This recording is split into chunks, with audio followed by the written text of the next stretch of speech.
Hey, hi, and welcome to A Taste of Fusion. Today, I'm creating a fantastic appetizer with blanched garlic and a lovely myriad of vegetables, fruit, and meat, all coming together to create a very colorful and delicious appetizer on a plate. Then, I'm making a glorious chicken roast, which I'm infusing with grapes that are in season. And finally, for dessert, fruits of the season, apple, pears, grapes, coming together in a glorious little crumble, a fruit pot, so to speak. But now, enough of this chatter, I've got to go pick up my veg, get back to the kitchen, and get cooking. Right, we're ready to get started, and I'm going to do everything topsy-turvy today and start with my lovely little fruit crumble. It's a mixed fruit crumble, which basically means I'm going to take the things I got in season from the stores, which are apples, pears, some grapes, mix them up with a little crumble with some sugar and cream. Super simple, and we are ready to get started. I've got two little ramekins here, this glorious, lovely, red, delicious apple. I'm just going to cut around the core, like so, and then chop them up quite finely, because you don't want very large chunks coming in your mouth, and I'm keeping the peel on. So, about a quarter apple to each ramekin. And then just chop them up.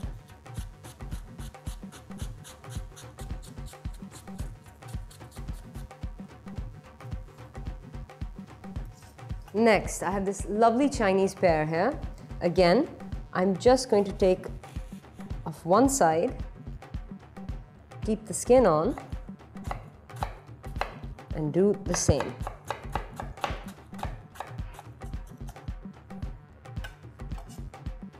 Now, next step, I've got this glorious biscuit crumb here, and I'm just going to put a layer in the bottom of my ramekin.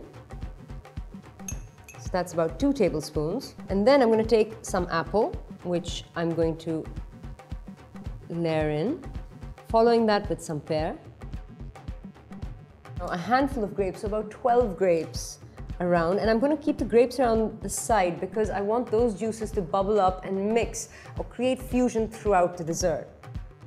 So that's on the side like so. Now, next step, I'm going to put in 1 small layering of biscuit crumb, so 1.5 tablespoons. And next step, I'm going to put in about 2.5 teaspoons of sugar on top of this second layer. Now I'm going to create yet another layer of fruit. Again, some apple, some pear, the final layer of biscuit crumb on top.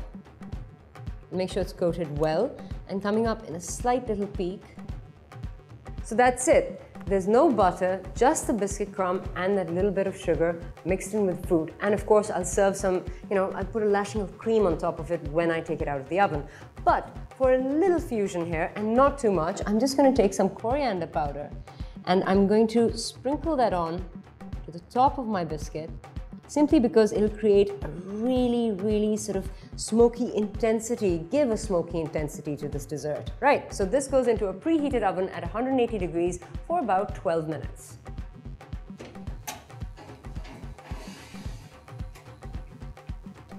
Right, so that's in the oven for 12 minutes, and now it's time to move on to my fantastic grape roasted chicken.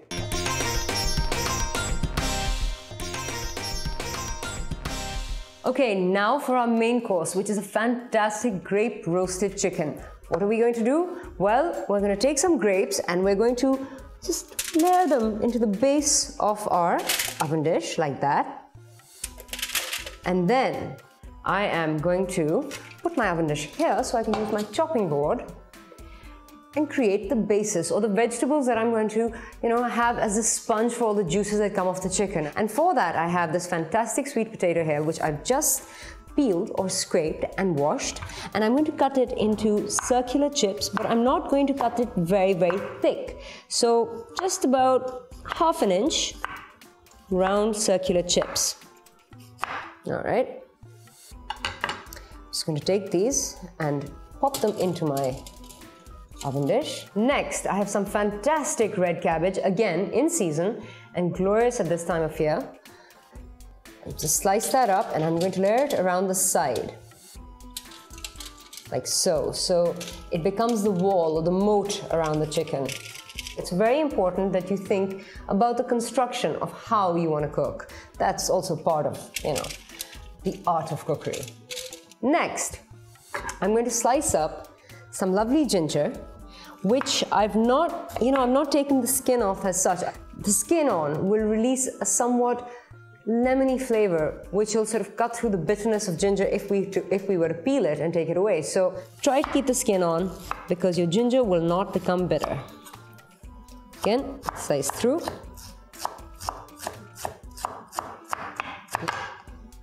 And in they go. Now these will be placed around the side on top of the fantastic red cabbage. Next step, half a teaspoon of salt onto the base. Make sure it's evenly sprinkled out. 1 teaspoon of red chili flakes. Again, these I'm keeping more on the cabbage. Half a teaspoon of coriander.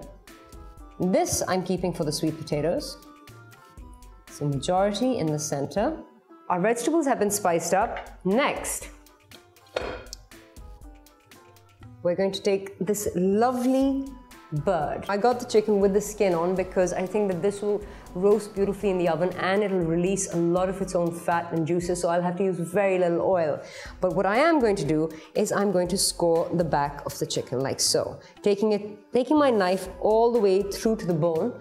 Why? Because I want the juices to come out and intermingle, and I want the marrow within the bones, and especially the backbone, to come out and intermingle. And of course, this will look utterly beautiful when I turn it over.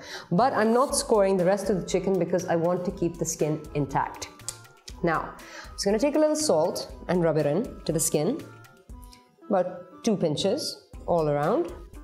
Use my hands. Just make sure it's evenly salted. Next, I'm going to take some grapes and fill them into the cavity of the chicken. Like so. Just a handful. Next, some fantastic pomegranate, just to give color and a lot of sourness and tanginess in the center. Right, so my grapes and pomegranates are in the cavity. Next, I'm going to close the cavity up with artichokes. Now these are from a can because you don't necessarily get artichokes fresh around here, but doesn't matter, they do the trick and you're not using so many of them. They're just to give a difference of flavor. So, a couple of artichokes into the cavity as well. So about 3. Well, our bird is almost ready for cooking. All I'm going to do is place it into the center of my dish. I'm going to pour on some lovely balsamic vinegar. It's about 3.5 tablespoons onto the chicken. Make sure it's well, glistening with this lovely vinegar.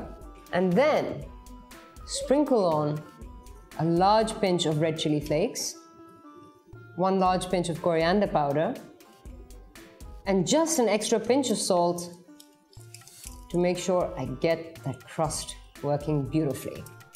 Next, all I have to do is pop this in the oven.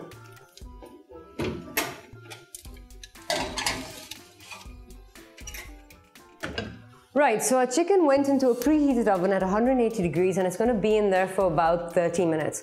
After 15 minutes, I'm going to cover it with some foil so it doesn't dry up completely, but you only do that halfway through. And I'm going to add a dash of lemon because I think that that'll help the juices sort of secrete out of the bird and intermingle and fuse with all the veggies. But now it's time to get started on the appetizer, which is a fantastic fusion salad. On the next episode of A Taste of Fusion, I'm bringing you a glorious fusion salad with blanched garlic.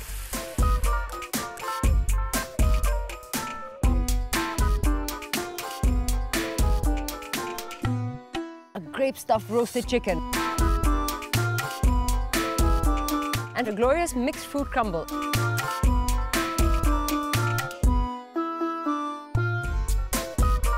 And of course, Rabia Chaudhry to eat it all. So, catch us this Saturday on Dawn News on The Taste of Fusion.